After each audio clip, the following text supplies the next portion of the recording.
వి gold trusted gold buyers. మీరు తాకట్టు పెట్టిన బంగారాన్ని విడిపించి ఈ రోజు ఉన్న మార్కెట్ ధరకు కొనబడును. నమస్కారం, వెల్కమ్ టు ఐ డ్రీమ్. ధర్మ మార్గం విత్ విజిత కార్యక్రమానికి స్వాగతం.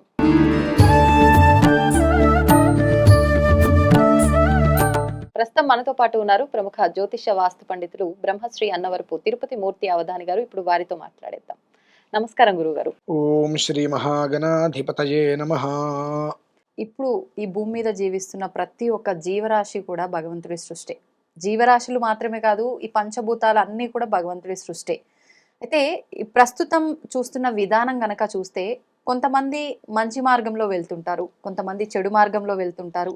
మరి ఇదంతా భగవంతుడి సృష్టి అయినప్పుడు ఆపే యొక్క అవకాశం ఆయన చేతిలో ఉంది, మంచిగా ముందుకు తీసుకెళ్లే అవకాశం ఆయన చేతిలో ఉంది. మరి ఇప్పుడు రకరకాల ఇబ్బందులు జరుగుతున్నాయి, రకరకాల అరాచకాలు చూస్తున్నాము, ఎన్నో హింసలు చూస్తున్నాము, దుర్మార్గమైన పనులు చూస్తున్నాం. ఇవన్నీ భగవంతుడు ఎందుకు ఆపట్లేడు అంటే ఏం చెప్పొచ్చు అంటారు? తప్పకుండా అమ్మ, చాలా మందికి ఈ ప్రశ్నకి సమాధానం కావాలి కదా. అవును. ఒక మనిషి ఒక ఉద్యోగం చేస్తున్నాడు, చాలా టార్చర్ పడుతున్నాడు.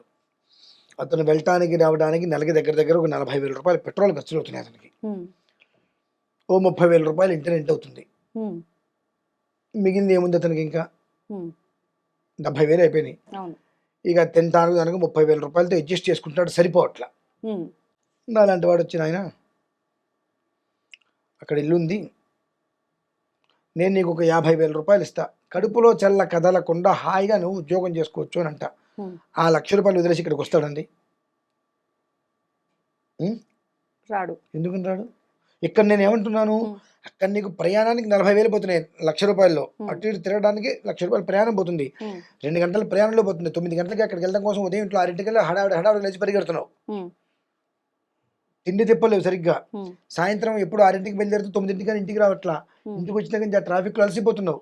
30,000 రూపాయలు రెంటు అంటే 70,000 అయిపోయింది ఇక్కడికి. నేనేమంటున్నాను, 50,000 రూపాయలు ఇస్తానయ్యా, ఇంకా ఇక్కడ ఉద్యోగం చేసుకో, ఇక ఈ పరిసరాలు చిన్న ఇల్లు చూసుకో. నువ్వు కడుపులో తెల్లకి ఎదరకుండా కూర్చున్నప్పుడు నువ్వు 25,000 రూపాయలు పెట్టి ఇల్లు చూసుకుంటే 25,000 రూపాయలు నీకు ఉందిగా. అంటే ఈ హైరాణ నీకు లేదుగా. 5 నిమిషాలు ఖచ్చితంగా ఆఫీస్ టు ఇల్లు. దానికి సిద్ధపడుతున్నారా? సిద్ధపడరు. అంటే ఎంత హార్డ్ వర్క్ అయినా చేయడానికి సిద్ధంగా ఉంటాము, కాకపోతే ఒకేసారి మాకు ఇంత రావాలి. అది నేను ఇంత వచ్చింది ఏమైందంటున్నా, 70,000 రూపాయలు మీకు పోయింది కదా. వచ్చిందంతా 70,000 రూపాయలు వచ్చినట్టుగానే పోయింది. ఇక ఈ మధ్యలో కాఫీలను టీలను ఇంకో 5,000 10,000 పోయిందిగా. ఇక మిగిలింది 20,000 కదా. నానా కష్టాలు పడుతున్నారు. ఆ కష్టమే లేకుండా ఇంకా మంచి జీవితం ఉందయ్యా. జీతం అయితే నేను 50,000 మించి ఇవ్వలేను, భోజనం ఇక్కడ నీకు ఏర్పాటు చేస్తా, భోజనం ఉంటుంది చక్కగా, భోజనం చేసి నీ పని చూసుకో, నీ ఇంటి దగ్గర నుంచి బయలుదేరుతా, నువ్వు 9:30 గంటలు ఇక్కడికి వస్తావు, 5:30 గంటలు ఇంటికి వెళ్ళిపోవచ్చాయి అంట. దానికి సిద్ధపడరుగా. ఇప్పుడు తప్పు ఎవరిది ఉందమ్మా ఇక్కడ? అంటే ఇప్పుడు భగవంతుడు ఎందుకు ఆపట్లేదు అని అన్నారు చూసారా మీరు. నీకు రెండు విధానాలు ఇచ్చాడు భగవంతుడు. కష్టాన్ని ఎన్నుకుంటున్నావా, సుఖవంతమైన జీవితాన్ని ఎన్నుకుంటావా అని చెప్పి. నువ్వు సుఖవంతమైన జీవితంలో కష్టం చూస్తున్నావు, కష్టమైన జీవితంలో సుఖాన్ని వెతుక్కుంటున్నావు. కాబట్టి ఆయనకి అవసరం ఏముందో మాపడానికి. అంటే 2 రకాల ఆలోచనలు నీకే ఇస్తున్నాడు ఆయన. నిర్ణయం నువ్వు తీసుకో, నువ్వు తీసుకునే నిర్ణయం వెనకాల నేను ఉంటా, అది మంచి అయినా చెడైనా. కానీ నేను తీసుకునే ఒక్క నిర్ణయం మీద నేను ఒక్కరినే మూర్ఖంగా ఉండి ఇబ్బంది పడట్లేదు కదా. ఇప్పుడు భగవంతుడు వాడి పాపం వాడికే, నేను 2 మార్గాలు ఇచ్చినా వాడు అది ఎంచుకున్నాడు అని వదిలేస్తున్నాడు అంటే నా వల్ల నా కుటుంబంలో వాళ్ళు కూడా ఇబ్బంది పడుతున్నారు కదా. వాళ్ళని ఉద్దేశించి కూడా ఏదైనా మార్పు. ఇప్పుడు నేను ఇప్పటి వరకు మీకు చెప్పింది అదేమ్మా, భగవంతుడు ఎప్పుడూ కూడా నువ్వు ఇది చెయ్యి అని చెప్పాడు. 2 విధానాలు నీ చేతిలో పెడతాడు. ఈ 2 విధానాల్లో నువ్వు ఏది తీసుకుంటావు, మంచి చెడు అనేటువంటిది చాయిస్ ఆర్ యువర్. నీకు భగవంతుడి వల్ల పశువువి కాదు, మనిషివేగా. మనకి ఆలోచించే జ్ఞాపక శక్తి ఉందిగా. ఇవాళ ఇక్కడ నేను 50,000 రూపాయలకు ఉద్యోగం చేస్తున్నా, ఉద్యోగం మారితే ఇంకో 10,000 హైప్ రావాలని కోరుకుంటున్నాగా. అంటే ఆ ఆలోచన ఉందిగా. అటువంటి ఆలోచనతో ఉన్నప్పుడు నువ్వు ఏ రకమైన నిర్ణయాన్ని తీసుకుంటే నీ కుటుంబం సంతోషంగా ఉంటుందన్న ఆలోచన నువ్వు చేయలేకపోతున్నావా? నువ్వు పొద్దున వెళ్తే రాత్రి వచ్చేంతవరకు నీ భార్య ఒక్కడే ఇంట్లోకి ఒక్కతే బిక్కు బిక్కు అంటూ ఉండాలిగా. ఉమ్, ఇక్కడ అనుకో నువ్వు మధ్యాహ్నం గబిక్కిన 10 నిమిషాలు టైం అయితే నువ్వు వెళ్ళి ఇంట్లో చూసుకొని రావచ్చు. ఇటువంటి అంత పరిసరాల్లోనే నువ్వు మొత్తం ఉండి నీ ఇంటికి వెళ్తూ నీ భార్యను చూసుకుంటూ పిల్లల్ని చూసుకుంటూ వచ్చే ఆప్షన్ ఉంది. దాన్ని ఎన్నుకోకుండా నేను ఎక్కడో ప్రయాణం చేస్తా వెళ్ళొస్తా అలసిపోతా అనేటువంటి స్థితిని ఎన్నుకుంది ఎవరు? ఎవరికి వారే. దానికి భగవంతుని ఎందుకు మన నిందించడం? ఉమ్, అందరూ నా సృష్టే. కొంతమంది నా మాట వింటున్నారు, ఉమ్, ఆ వచ్చేటువంటి రూపాయినే అనుభవిస్తున్నారు. ఉమ్, తర్వాత వాళ్ళకి 10,000 కోట్ల జీతం రెట్టింపు చేస్తున్నా. ఉమ్, నువ్వేం చేస్తున్నావు? జీవితకాలం 2 లక్షలు సంపాదిస్తున్నావు. నేను ₹1,00,000 సంపాదించేటప్పుడు 30,000 ఇంట్లో ఉన్నాను, 2 లక్షలు సంపాదిస్తున్నా కాబట్టి 50,000 ఇంటికి వెళ్ళాలి. ఉమ్, దాన్ని అట్లా పెంచుకుంటుంది ఎవరు? అంటే నువ్వేం నీ స్థితిని పెంచుకోవట్లేదు, నీ కష్టాన్ని నువ్వు పెంచుకుంటున్నావు. ఆలోచన పూర్తిగా దిగిపోతుంది కిందకి. ఉమ్, ఆదాయం పెరుగుతుందని నువ్వు అనుకుంటున్నావు, కానీ అప్పుల్లో కూరుకుపోతున్నావు. ఈ విషయాలు నీకు తెలియట్లేదా? ఉమ్, ఈ ఉద్యోగం ఎల్లకాలం ఉంటుందో మనకు తెలియదు. పైకి వెళ్ళొచ్చు, సడన్గా ఉద్యోగంలో తీసేయచ్చు. అప్పుడు మన పరిస్థితులు ఏంటి? అవును. అంటే ఇంత ఆలోచన నువ్వు చేయలేకపోతున్నావు. అంటే మన చేతిలో ₹1,00,000 అనేది కాబట్టి మన లగ్జరీ లైఫ్ అని మాత్రమే ఫిక్స్ అవుతున్నావు. దీని తర్వాత ఏంటి, ఉమ్, ఇది ఎంతవరకు మనకు నిలబడి ఉంటుంది అనేటువంటి విషయాన్ని మనం ధృవీకరణగా తీసుకోలేకపోతున్నాం. చేసుకోలేకపోతున్నాం. కాబట్టి మనం భగవంతుని నిందించేటువంటి అర్హతలు మనకి ఏనాడు లేవండి. ఎందువల్లంటే ఆయన సకల జీవిని ఒకే రకంగా చూస్తున్నాడు. ఇంకొకటి అన్నాడు చూసారా, అఘాయిత్యాలు జరుగుతున్నాయి, ఇబ్బందులు జరుగుతున్నాయి, హత్యలు జరుగుతున్నాయని. ఒక మనిషిని చంపేశాడు, చంపింది ఇంకో మనిషేగా. ఉమ్, అంటే అక్కడ భగవంతుడు ఏం చేశాడంటే, అక్కడ ప్రతి దానికి మనం భగవంతుడిని చాలా చుట్టూ చూస్తుంటాను. ఉమ్, ఇందాక ఒక ఫేస్బుక్లో ఒకటి చూశాను, వాళ్ళు వచ్చేస్తారు వీళ్ళు ఇచ్చేస్తారు వీళ్ళు ఇచ్చేస్తారు, బ్రాహ్మడు ఏం చేస్తారు కూర్చొని తింటాం తప్ప అన్నాడు. ఉమ్, అన్న ఓరి సిగ్గులేని వెధవా, గడ్డి తింటున్నావా పెంట తింటున్నావా ఏం తింటున్నావా నాకు అంత ఇది వచ్చింది నాకు. ఉమ్, బ్రాహ్మడు ఒక ఆలయంలో ఉంటూ ఆలయంలో అర్చకత్వం చేస్తూ చేస్తూ పూజలు చేస్తూ ఉంటే ఎండోమెంట్ మొత్తం అంతా అర్చకుడి మీద నడిచేది. కొన్ని కోట్ల రూపాయలు ఆ గుళ్ళో ఉండే బ్రాహ్మడు అర్చకుడు ఉండబట్టే కదండి అందరూ వచ్చి గుళ్ళలో పూజలు చేసుకుంటున్నారు, అర్చనలు చేసుకుంటారు, కోట్ల రూపాయలు దేవాలయానికి ఇస్తున్నారు. మరి ఎంతమందికి జీవితం వెళ్తుంది? ఉమ్, మనం ఆలోచించుకోవాలి ఇదంతా. ఏది మంచి ఏది చెడు. భగవంతుడు ఎప్పుడూ ఎవ్వరి యందు ప్రేమ ఉండదు, ద్వేషము ఉండదు.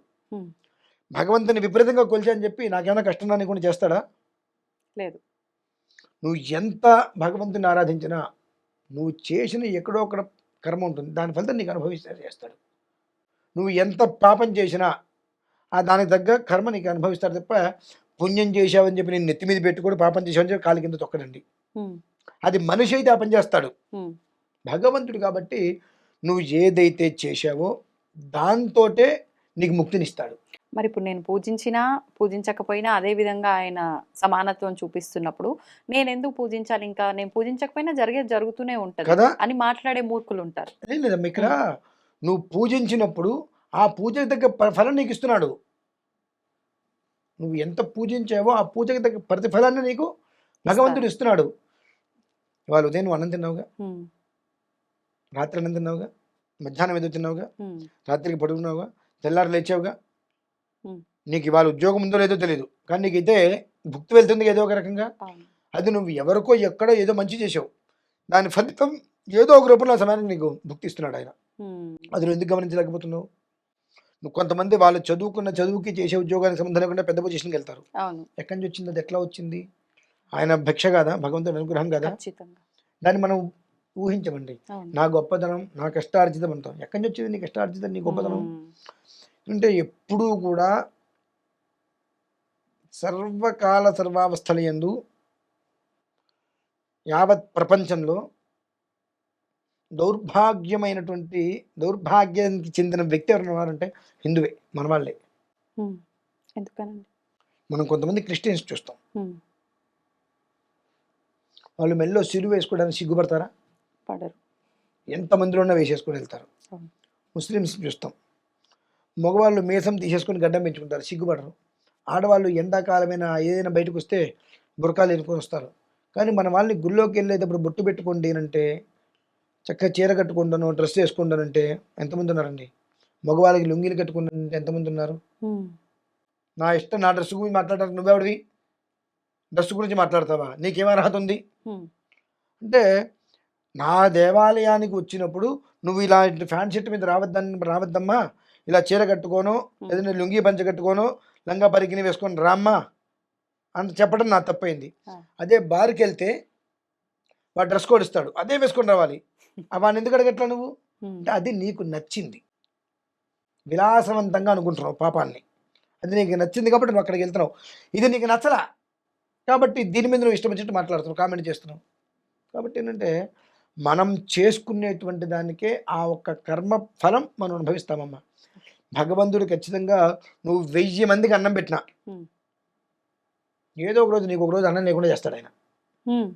అంటే ఏదో చేసిన చిన్న తప్పు వల్ల నీకు అంటే ఎట్లా, అది కూడా అందరికి భోజనం పెట్టేసి ఆ రోజు నువ్వు తింటానికి నీకు ఉండదు. ఇంకా ఇక నీకు తింటానికి మిగిలిన అందరికీ పెట్టేస్తావు. ఆ రోజు నువ్వు ఆ పూట ఇక నువ్వు మంచిని దాకా బ్రతకాల్సి వస్తుంది. ఏనాడో చేసినటువంటి కర్మకి ఈనాడు నువ్వు శిక్ష అనుభవించావు.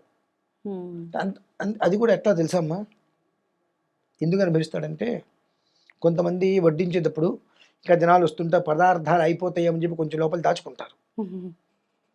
అందరూ వెళ్ళిపోతే మనం తిందాంలే, అందరికి పెట్టేస్తే మనకేం మిగులుతుందని ఉద్దేశం దాచుకుంటారు.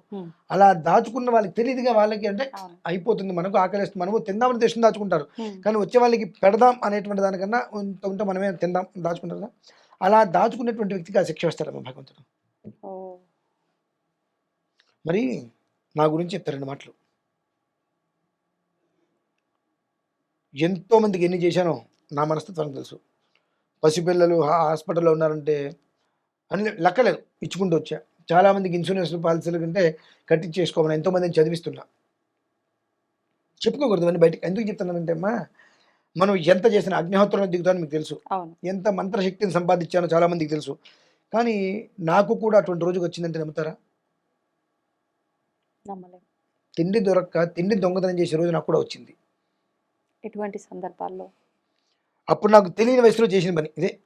మేము చదువుకునే రోజుల్లో లబ్బిపేట వెంకటేశ్వర స్వామి దేవాలయంలో, అంటే ఎందుకు చెప్తున్నానంటే భగవంతుడు అందరిని ఎందుకు ఒకే రకంగా చూడని అంటున్నారు చూసారా, దానికి చెప్తున్నాను. లబ్బిపేట వెంకటేశ్వర స్వామి గుడిలో మాకు శంకర జయంతికి పరీక్షలు జరుగుతాయి ప్రతి సంవత్సరం. నా చిన్నప్పటిది మేము పరీక్షలకి వెళ్ళాము. ఉదయం పూట సుమారుగా ఒక 300 మంది వస్తారు. అందరికీ కూడా టిఫిన్లు పెడతారు. మేము పిల్లలు అందరం కలిసి సరదాగా అందరికి వడ్డిస్తుంటాం. అలా వడ్డించడానికి అందరికి ఇడ్లీలు పెడుతున్నాం. నాకు ఇడ్లీ అంటే చాలా ఇష్టం. అందరికి అయిపోతున్నాయి వాయిలు తీసినట్టు వాయిలు. నా వయసుకి 7 8 ఉంటుంది, 9 మహా అయితే 10 వేసుకోండి. 4 ఇడ్లీలు తింటే గొప్ప. ఎన్ని ఇడ్లీలు కూడా తినాలో కూడా తెలియని వయసు నాది. ఒక బేషన్ నిండా ఓ 15 20 30 ఇడ్లీలు ఉంటాయి. అంటే బేషన్లో వడ్డిస్తారు కదా, ఆ బేషన్ నిండా ఇడ్లీలు పెట్టుకొని ఓ గూట్లో దాచుకున్నా. ఇంత బకెట్ నిండా చట్నీ గూట్లో దాచుకున్నా. అందరూ అయిపోయినాయి. నేను తిందాం అనుకున్నా. ఆ లోపల 4 ఎవరు వచ్చారు, అయిపోయినాయి మొత్తం క్లోజ్ అన్న. ఇడ్లీలు అన్నీ అయిపోయినాయి అన్న. గదిలోకి వెళ్ళి తలిపేసుకుని కూర్చుంటే లిటరల్లీ మీరు చెప్తే నమ్మరు, అరమొక్క ఇడ్లీ తినలేకపోయినమ్మా. ఆ బేషన్ ముందు పెట్టి కూర్చున్నా. ఆ చట్నీ ఇంత బకెట్ నిండా, ఇంత బేషన్ నిండా. ఒక్క మొక్క ఇక్కడికి వెళ్తే ఏదో తేడాగా అనిపించింది. ఇన్ని ఇడ్లీలు నేను తినలేనేమో, కాసిన పక్కన పెడదామని చెప్పి ఇంకో ప్లేట్ తెచ్చుకొని 20 పక్కన పెట్టి ఆ 20 ముందు పెట్టుకున్నా. అరమొక్క కూడా నేను తినలేకపోయానమ్మా. అయితే నోటికి తగిలించుకున్న ఇంగ్రీడియం చెప్పి దాన్ని తీసి పక్కన మళ్ళీ ఇంకొకరు తింటారు కదా పక్కన పెట్టేసి. ఆ రోజు 4గురికి అక్కడ తిండి లేకుండా చేసాక మరి దాచుకొని వాళ్ళు గుళ్ళోకి వెంకటేశ్వరం గుడిని ఎదురుకుండా వెళ్ళారు. ఏదో ప్రసాదం తెచ్చుకున్నారు, ఏదో తింటున్నారు. నేను కూడా వెళ్ళాను. ఎరా అబ్బాయి రారా అన్నారు, కూర్చున్నాను. వాళ్ళ దగ్గర అంత మొక్క ప్రసాదం నేను తిన్నా. మళ్ళీ నేను వాళ్ళకి లేకుండా చేశా. దాని యొక్క ప్రభావం సుమారుగా జరిగిన తర్వాత 8 సంవత్సరాలు. 8 సంవత్సరాలకి మనిషి జీవితం గిర్రమని తిరిగి వస్తుంది అంటుంటారు కదా. 8 సంవత్సరము నా చదువు పూర్తయిపోయింది. విజయవాడలో రూమ్ తీసుకొని ఉంటున్నా. అప్పటి వరకు ఇష్టం వచ్చినట్టుగా సంపాదించుకునే వాళ్ళు అందరికీ అన్నీ చూస్తూ ఉండేవాడిని. కానీ ఒకానొక రోజు జ్వరం వచ్చింది, ఏదో జరిగింది. 2 రోజులు బయటికి ఎక్కడికి వెళ్ళలేదు. చూస్తే చేతిలో ₹1 లేదు. ఇంట్లో ఉన్న సామాన్లు మొత్తం కంప్లీట్గా అయిపోయినాయి. 4 రోజులు మా తిండి లేదు. ఎంత నాకు అభిమానం అంటే నేను వాళ్ళని తినలేదు, నాకు పెట్టు అంటానికి కూడా నాకు ఇష్టం ఉండదు. ఎవరైనా వచ్చి తిందామంటే ఇప్పుడే నేను తిన్నాను, నువ్వు నాకు పెట్టించేదేంటి అంటే నేను తినలేదు వాడికి తెలిసిపోయిందేమో అన్నట్టుగా భావించేవాడిని. 4 రాత్రులు తినలా. రోజు రోజుకి డౌన్ అయిపోతున్నా. నా పక్క రూమ్ అతను ఉదయం పూట అన్నం తెచ్చుకొని తిని మిగిలిన అన్నం పొట్లం కట్టి పెట్టుకున్నాడమ్మా. తలుపు తీస్తే అది కనిపించింది ఆ కిటికీ. కర్ర తీసుకొని ఓపిక చేసుకొని ఆ అన్నం తీసుకొని దొంగతనం చేసి తిన్నా. 4 రోజుల తర్వాత నేను చచ్చిపోయేవాడిని. అంటే అదే ఆ రోజు నుంచి నాకు బాగా ఇది మనకి లేకపోయినా పర్లేదు కానీ ఆకలేసి చేయి చాచిన వ్యక్తికి మనం పెట్టవలసిందే. మనం తినే ముద్దైనా పెట్టవలసిందే. పెట్టకుండా నేను తింటాను అనుకుంటే దాని ప్రభావం అనుభవించక తప్పదని చెప్పి బాగా ఆ రాత్రి ఆ ముద్ద తిని మర్నాడు అతనికి అబద్ధం చెప్పా. అబ్బే మనకేం తెలుసు మన రూమ్లో ఎవరు వచ్చారని అంటే మళ్ళీ ఏమన్నా అనుకుంటారు అని భయం. తిడతారో కొడతారో ఒక భయం ఉంటుంది. అబద్ధం చెప్పా. ఆ రాత్రి తిని పొద్దున్నే లేచి స్నానం చేసి అప్పుడు ఆ కడుపులోకి వెళ్ళిన తర్వాత ఆ రాత్రి ఉదయం కాస్త ఓపిక వచ్చిందమ్మా. బయటికి వెళ్తే అక్కడ ఒక బడ్డీ కొట్టు ఉంది. బాబాయ్ బాబాయ్ అని పిలిచేవాళ్ళం. కిలికి బాబాయ్ అంటే కేకులి బాబాయ్ అంటే నాకు మొహం కళ్ళు చూసి ఏం బాబాయ్ అన్నం ఎప్పుడు తిన్నావు అంటే అన్నం ఎప్పుడు తింటే చేయి వాసన చూడు ఆవకాయ వాసన ఇంకా పోలేదన్న. కవరింగ్ మళ్ళీ అంటే అతను రెడ్డో చౌదరి ఏమో తెలియదు ఎవరు. బాబాయ్ బాబాయ్ అని పిలిచేవాళ్ళు. అట్లానా సరే పైకి వెళ్దాం రా అన్నాడు. గమనించాడమ్మా. నాకు అనిపించింది అన్నం కడుపు చూసి అన్నం పెడతారు కొంతమంది అంటే ఇటువంటి వాళ్ళేనేమో అనుకున్నా. అందుకని నాకు ఆ రోజు నుంచి కూడా అంటే మా బ్రాహ్మణుల కన్నా అదర్ కాస్ట్ అంటే చాలా ప్రాణం నాకు. ఎక్కువ ఇష్టపడతాను. ఎందువల్లంటే పైకి తీసుకెళ్లారు ఇంటికి. ఏం పిన్ని ఏంటి విశేషాలు సరదాగా బడ్డీ కొట్టు బాబాయ్ పిన్ని అని పిలుస్తుండే వాళ్ళం. చెప్పేశాడు లోపలికి ఏదో చెప్పాడు మొత్తానికి. ఏం చెప్పారు తెలియదు. బాబాయ్ అన్నం తినట్లేదు, అదేంటంటే తిరుగుతున్నాడు పొద్దు నుంచి, నువ్వు వంట సరిగ్గా చేయలేదు అదని తిరుగుతున్నాడు అని చెప్తే నువ్వు వంట సరిగ్గా చేయకపోవడం ఏంటి పిన్ని అంటే ఒక ముద్ద తించుడు నువ్వు బాగుందంటే బాబాయ్ సంగతి తేలుద్దామంటే నాకు అర్థం కాక పెట్టి పిన్ని అన్న. ఆవురు అంటే అన్నం తిన్నానమ్మా. ఆవిడ కళ్ళమ్మ నీళ్ళు పెట్టుకొని అన్నం తిని 2 రోజులు ఏందయ్యా నువ్వు, నీకు ఎప్పుడు నాకు లేస్తే బాబాయ్ పిన్ని అని అంటున్నావు, ఒక నిజమైతే కనుక ఇక్కడికి వచ్చి అన్నం తినాలి. ఆవిడ వాళ్ళు బ్రాహ్మణులు కదండి, అదర్ కాస్ట్ వాళ్ళు రెడ్డో సౌదర్ సంథింగ్ ఎవరో ఉన్నారు. వాళ్ళకి అవసరం ఏంటమ్మా ఆ రోజున. అది నాకు జీవితంలో నేను మర్చిపోలేను. ఇప్పుడు చెప్పండి, ఎంతో మందికి నేను ఎంతో చేసి ఉంటా, కానీ ఎంత చేసినప్పటికీ కూడా అంటే నేను ఆ శిక్ష అనుభవించడానికి ముందు కూడా చాలామందికి నేను ఎన్నో చేసి పెట్టా. నీకు కావాలా చదువు, ఎంతోమందికి స్కూల్ ఫీజు కట్టాలన్నా 200 300 అన్నా 400 అన్నా తీసేసుకోమని తీసుకునేవాడిని కాదు. పిల్లవాడు చదువుకుంటున్నాడు ఏదో భగవంతుడు మనకి ఇచ్చారు కదా అని చెప్పి ఎంత పుణ్యం చేసినా ఆ పాపం మాత్రం నన్ను వెంటాడుతూ వచ్చిందమ్మా. అన్నం దొంగతనం చేసే పరిస్థితి వచ్చిందిగా. వేరే వాళ్ళకి వెళ్ళి నేను కడుపుండా తిన్నా. అంటే ఏంటంటే ఇక్కడ మనం ఎంత పుణ్యం చేసినా మనం చేసిన పాపం అనేటువంటి మాత్రం మనకు ఖచ్చితంగా అనుభవంలోకి వస్తుంది. కాబట్టి ఏంటంటే కొన్ని మనం చేసే ముందు ఆలోచించాలి. లిటరల్లీ తిండి విషయంలో ఏదైనా అది నీకు ఇష్టం, కానీ నువ్వు తినే సమయంలో ఎవరైనా వచ్చి పెట్టినప్పుడు నాకు ఇది అయిపోతుంది అనేటువంటిది లేకుండా పెట్టే. భగవంతుడికి ఇంకోటి ఇస్తాడు ఇంకో రూపంలో.